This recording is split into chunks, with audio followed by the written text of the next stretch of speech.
नमस्कार दोस्तों, आज की इस वीडियो में मैं आप लोग को दिखाने वाला हूं कि कैसे आप सिर्फ 30 फीट बाई 30 फीट मतलब 900 स्क्वायर फीट में ही 3 बेडरूम के साथ में हॉल के साथ साथ किचन, टॉयलेट, बाथरूम और सीढ़ी बना सकते हो। मतलब सिर्फ 900 स्क्वायर फीट में एक कंप्लीट घर और छत के ढलाई से पहले तक का काम करवाने में कितना खर्चा आएगा वो सारा जानकारी अभी मैं आप लोग को देने वाला हूँ। देखिए, इसका फ्रंट भी 30 फीट का है और साइड व्यू भी 30 फीट का है। इजीली आप यहाँ पे देख सकते हो। इस घर का प्लिंथ अगर हाइट का बात कर लिया जाए तो इसका हाइट को लगभग ग्राउंड के लेवल से 4 फीट रखा गया है, जबकि रोड के लेवल से लगभग 1.5 फीट के आसपास में ऊंचाई यहाँ पे प्राप्त कर लिया गया है। हालांकि थोड़ा और ऊंचा यहाँ पे किया जा सकता था, लेकिन 4 फीट से ऊंचा करते हो तो फिर आपको डबल बीम प्रोवाइड करना पड़ता है।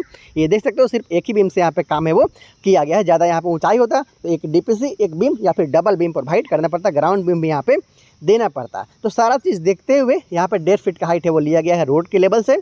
इस घर के लिए जो बीम और कॉलम का काम किया गया, पहले बीम के बारे में जानिए। तो इस बीम को 10 इंची बाई 10 इंची का साइज़ में बनाया जा रहा है। हालांकि फिनिशिंग बहुत अच्छा यहाँ पे नहीं आया हुआ है, थोड़ा और यहाँ पे सुधार का गुंजाइश है। तो इस तरीक़े से देख सकते हो। लगा हुआ सरिया के बारे में जान लेते हो तो 12 mm का 4 सरिया का प्रयोग यहाँ पे किया गया है। बहुत ही आसानी के साथ आप यहाँ पे देख पा रहे हो। तो घर के जो भी बीम है, अंदर का बीम है, फिर बाहर का बीम है, आउटर बीम है, इनर बीम है या फिर प्राइमरी बीम है, सेकेंडरी बीम है, घर का पूरा टोटल जो भी प्लिंथ बीम का काम किया गया है इसी 4 सरिया के साथ में काम को किया गया है। और साइज़ मैंने बताया 12 mm का सरिया और 10 इंची बाई 10 इंची का यहाँ पे बीम का काम है वो किया गया। इसे बाहर इसलिए निकाल कर छोड़ दिया गया था कि आने वाला दिन में घर को बाहर की तरफ, आगे की तरफ एक्सटेंड करना पड़े तो ईजिली आप कर सको। कॉलम का बात कर लिया जाए तो 9 इंच बाई 9 इंच का कॉलम है। इसके साथ साथ देखिएगा तो 3 फीट बाई 3 फीट का यहाँ पे फुटिंग का काम है वो किया गया था, क्योंकि इस घर को एक ही तला तक ले जाना है। ये देखिए 9 इंच बाई 9 इंच का कॉलम, हालांकि प्लास्टर के बाद ये 10 इंच या फिर 10.5 इंच बाई 10.5 इंच का हो जाता है। सामने की तरफ ये 3, फिर बीच में 3, फिर पीछे की तरफ 3, टोटल 9 कॉलम के साथ में यहाँ पे काम है वो किया गया है। और ये देख सकते हो, यहाँ से यहाँ तक अभी 9 इंची का साइज़ रखा गया है, वहाँ से लेकर यहाँ तक 9 इंची का साइज़ रखा गया है। और फिनिशिंग लगभग काम चला हुआ यहाँ पे है वो आपको देखने को मिल जाता है। इसमें भी 4 सरिया का प्रयोग किया गया है 12 mm का। थोड़ा दूर चल के दिखाता हूँ, फिर जल्दी से चलेंगे, जानेंगे घर को बनाने में अब तक कितना का खर्चा आया है और किस तरीक़े से यहाँ पे सिर्फ 30 फीट बाई 30 फीट में ही 3 बेडरूम के साथ यहाँ पे काम किया जा रहा है। तो देख सकते हो आप, इस तरीक़े से साइड व्यू सिंपल वे में काम किया जा रहा है। बहुत ज़्यादा एक्स्ट्रा खर्चा नहीं, सिंपल छज्जा के साथ सारा विंडो का काम किया गया साइड की तरफ, और ये है सामने की तरफ आप देख पा रहे हो। तो इसके साथ साथ सिंपल छज्जा के साथ काम किया गया। यहाँ पे मेन एंट्रेंस है, दोनों तरफ एक किचन और एक टॉयलेट बाथ का विंडो आप सामने की तरफ देख पा रहे हो। इसलिए बता दे रहे हो बाहर से, ताकि आपको अंदर समझने में काफ़ी आसानी हो जाए। लगभग 10 फीट के आसपास का जोड़ाई यहाँ पे कंप्लीट कर लिया गया है। और यहाँ पे जो छत का ऊंचाई होगा उसके बारे में बताऊंगा। यहाँ पे स्लैब का कास्टिंग किया गया है किचन के लिए, वो इस घर के लिए टॉयलेट और बाथ का काम है वो किया गया है। चलिए डिफरेंट एंगल से आपको दिखाता हूँ कि किस तरीक़ा से इस घर का काम को किया गया है अंदर से और कितना का खर्चा आया है। मिडिल क्लास फैमिली के लिए एक अच्छा विकल्प है, क्योंकि सिर्फ 30 फीट बाई 30 फीट में 3 बेडरूम के साथ काम यहाँ पे किया गया है। खर्च भी अभी आपको बता दूंगा। तो यहाँ पे आप देख सकते हो लगभग 3.5 फीट बाई 7 फीट का आसपास का मेन एंट्रेंस, ऊपर में छज्जा, यहाँ पे खाली जगह छोड़ा गया है ताकि जो अंदर हॉल है, डाइनिंग एरिया है, वहाँ पे लाइट मिल सके, हवा आपको फ्रेश एयर वो मिल सके। तो यहाँ पे बड़ा साइज़ का वेंटिलेटर आप देखोगे। इसके साथ साथ इधर किचन है और उधर टॉयलेट बाथरूम का काम किया जा रहा है। घर के एकदम सामने की तरफ आपको मिल जाता है इस घर के लिए सीढ़ी। आप देख सकते हो, जैसे ही आप घर में एंटर करते हो आपको ये आप देख सकते हो कुछ इस तरीक़े से लगभग 25 फीट बाई 7 फीट का आसपास का साइज़ का खाली जगह मिलता है। इसे आप हॉल बोलो, डाइनिंग एरिया बोलो, सब यही है, एक छोटा सा जगह है। पीछे की तरफ आप देख सकते हो कि यहाँ पे बनाया गया इस घर के लिए सीढ़ी, पहला फ्लाइट पार्ट, फिर सेकंड फ्लाइट पार्ट होते हुए आप घर के छत पे चले जाते हो। सामने की तरफ कुछ इस तरीके से जगह, जहाँ पे छोटा सा आप स्टोर रूम जैसा जगह बना सकते हो सीढ़ी के नीचे में, ब्रिक वर्क या फिर फर्नीचर वर्क वगैरह करवाते हुए। दोनों तरफ देखेंगे, उधर का भी कंस्ट्रक्शन दिखाऊंगा, इधर का भी कंस्ट्रक्शन दिखाऊंगा, लेकिन पहले दाहिने तरफ का दिखा देता हूँ, आपको समझने में आसानी होगा। आप आसानी के साथ यहाँ पे देख सकते हो, ये आप देख सकते हो किचन है, यहाँ पे पहला रूम है, इसके जस्ट पीछे में आपको इस घर के लिए दूसरा रूम आपको देखने को है वो मिल जाता है। चलिए पहले चलते हैं किचन में और देखते हैं कि किस तरीके से काम यहाँ पे किया जा रहा है। तो यहाँ पे एल शेप पे किचन प्लेटफॉर्म का काम है वो किया गया है और 7 फीट बाई 10 फीट का साइज़ का ये किचन है, आप देख सकते हो। और लगभग 20 इंच के आसपास में स्लैब का कास्टिंग, उसमें यहाँ पे सिंक के लिए जगह भी छोड़ा गया है, आप देख सकते हो। ये सामने की तरफ विंडो आप देखा था, यहाँ पे 4 फीट बाई 4 फीट का साइड की तरफ विंडो, वेंटिलेटर। इसलिए डबल विंडो दिया किचन में, ताकि इजीली यहाँ पे आपको जो इसका धुआं वगैरह है, हवा वगैरह है, वो आपको बाहर की तरफ निकल जाए। लगभग 35 इंच के आसपास का हाइट में इस घर का स्लैब का काम है वो किया गया है।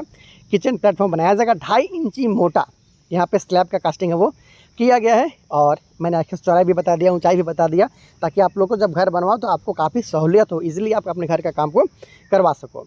तो अब चलते हैं रूम की तरफ। लगभग 3 रूम आपको देखने को मिलता है, तीनों रूम का साइज़ भी बताऊँगा और आप देखिएगा। ये आप देख सकते हो 10 फीट बाई 10 फीट का रूम है, छोटा विंडो है, वेंटिलेटर है, साथ में छज्जा भी इस घर में दिया गया, इस रूम में दिया गया है। जस्ट विंडो के ऊपर ही वेंटिलेटर का काम है वो किया जाता है। छज्जा भी यहाँ पे आप देख सकते हो, लगभग 19 इंची चौड़ा यहाँ पे छज्जा का काम किया गया है, 3 इंची मोटाई के साथ में। लिंटल बीम के साथ में छज्जा का कास्टिंग है वो किया जाता है, ढलाई उसका किया जाता है। तो आपने देखा किस तरीक़ा से 3 रूम यहाँ पे बनाया गया। साइज़ की बात कर लिया जाए तो 10 फीट बाई 10 फीट का ये रूम है, ये इस घर के लिए तीसरा रूम है। और विंडो 4 फीट बाई 3.5 फीट के आसपास का विंडो आप यहाँ पे देख सकते हो, सॉरी 3 फीट के आसपास का विंडो होगा। साइज़ थोड़ा सा यहाँ पे रिड्यूस किया गया है। इसके साथ साथ यहाँ पे भी छज्जा का काम है वो आप इस तरीक़ा से देख पा रहे हो। और यहाँ पे लगभग 3 फीट बाई 7 फीट का आप डोर है वो, डोर का साइज़ आप देख पा रहे हो। तो इस तरीक़ा से इसका पूरा काम आप देख पा रहे हो। सीढ़ी के नीचे में जो जगह है, मैंने बताया कि स्टोर रूम के रूप में इस्तेमाल यहाँ पे आप कर सकते हो, क्योंकि छोटा घर है, छोटा घर में हर जगह को सही इस्तेमाल करना चाहिए। इसके साथ साथ उधर आपको मिल जाता है एक और रूम, और वहाँ पे आपको मिल जाता है इस घर के लिए टॉयलेट और बाथ। तो यहाँ पे और आपको ये रूम है ये देखने को मिल जाता है। कुछ इस तरीक़े से इस घर का जो काम है वो किया जा रहा है। 10 फीट बाई 10 फीट के आसपास का ये भी रूम है। ये विंडो के ऊपर में वेंटिलेटर, उसके साथ साथ इस तरीक़े से, चलिए मैं अंदर चल के आपको दिखा देता हूँ। इस तरीक़े से 2 रूम को एक ही जगह पे, एक ही दरवाज़ा के अंदर में बनाया जा रहा है, क्योंकि बगल में सीढ़ी था इसलिए उसका दरवाज़ा एक ही रूम से दिया गया है। तो इस तरीक़े से काम किया जा रहा है। सभी अपने ज़रूरत के हिसाब से काम करते हैं।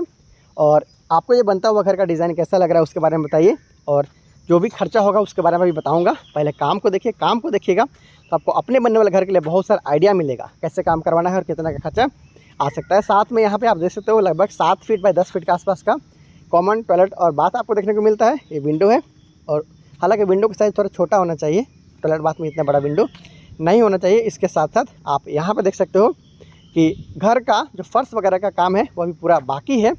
और उधर आपको मिल गया सीढ़ी, उधर पहला रूम, यहाँ पे दूसरा रूम, इसके जस्ट बगल में आपको मिल गया इस तरीक़े से किचन, सीढ़ी के बगल में एक और रूम, उसके बाद ये दूसरा रूम। दोनों रूम का दरवाज़ा एक ही है, देख सकते हो वहाँ सीढ़ी इसलिए उधर दरवाज़ा नहीं दिया गया है।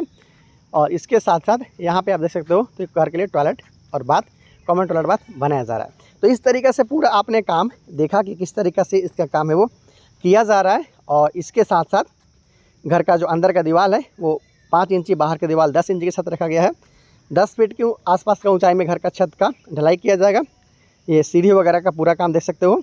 फर्श का काम किया जाए तो मिट्टी का भराई तक का काम यहाँ पे कंप्लीट किया गया है। इसके बाद ब्रिक सोलिंग किया जाएगा, घर का फर्श वगैरह बनाया जाएगा, घर का छत का ढलाई किया जाएगा, प्लास्टर किया जाएगा। पूरा काम आपको आने वाले दिन में दिखाऊंगा स्टेप वाइज। अंदर का सारा पार्टीशन वाल, जिसे इनर वाला बोलते हैं, 5 इंच का, बाहरी दीवार है वो 10 इंच के साथ यहाँ पे रखा गया है। सारा घर में लाल ईंट का प्रयोग है वो किया गया है। 7 फीट की ऊंचाई पे लिंटल बीम, 10 फीट की ऊंचाई पे इस घर का छत का ढलाई का काम है वो किया जाएगा। तो टोटल मैंने आपको काम बताया, 30 फीट बाई 30 फीट में इससे बनाया जा रहा है। 900 स्क्वायर फीट में इस घर को बनाया जा रहा है। इस घर में 3 बेडरूम के अलावा हॉल छोटा सा आपने देखा था, किचन, टॉयलेट, बाथरूम के साथ सीढ़ी बनाया गया है। सिर्फ 30 फीट में 30 फीट मतलब 900 स्क्वायर फीट में यहाँ पे घर का काम को किया जा रहा है। बहुत ही आसानी के साथ आप यहाँ पे देख पाए कि अब तक का काम को किस तरीक़ा से किया गया है। तो दोस्तों अब जान लेते हैं कि आखिर इस घर का काम को इतना करवाने में अब तक टोटल कितना रुपये का खर्चा आ चुका है। तो इस घर के ठेकेदार और मालिक के अनुसार इस घर को बनाने में अब तक 4,15,000 रुपये के आसपास में खर्चा है वो आ चुका है। इसमें लेबर कॉस्ट के साथ साथ मटेरियल कॉस्ट को भी इंक्लूड किया गया। मैं टोटल खर्चा बता रहा हूँ। घर का नक्शा बनवाने से लेकर अब तक जो फुटिंग का काम करने से लेकर जो ब्रिक वर्क हुआ, जो ढलाई का काम किया गया है, कॉलम बीम से लेकर जो मिट्टी का अंदर में भराई किया गया है, पूरा काम को लेकर मैंने आप लोग को खर्चा बता दिया है स्टार्टिंग से लेकर अब तक का। आने वाला दिन में घर का छत का ढलाई किया जाएगा, प्लास्टर किया जाएगा, पेंट पुट्टी जो भी होगा उसके बारे में आपको अपडेट दूंगा। साथ में इस घर का फर्श वगैरह में टाइल वगैरह लगाया जाएगा तो पूरा जानकारी दूंगा। कंप्लीट होने तक इस घर का वीडियो में देता रहूँगा। हालांकि पहले भी मैंने आप लोग को इस बनते हुए घर का वीडियो को दिखाया था। जैसे बहुत सारा बनता हुआ घर का डिज़ाइन और कंस्ट्रक्शन कॉस्ट के साथ वीडियो देखने के लिए आप डायरेक्ट साइट से इस चैनल को सब्सक्राइब भी कर सकते हो। Thank you so much.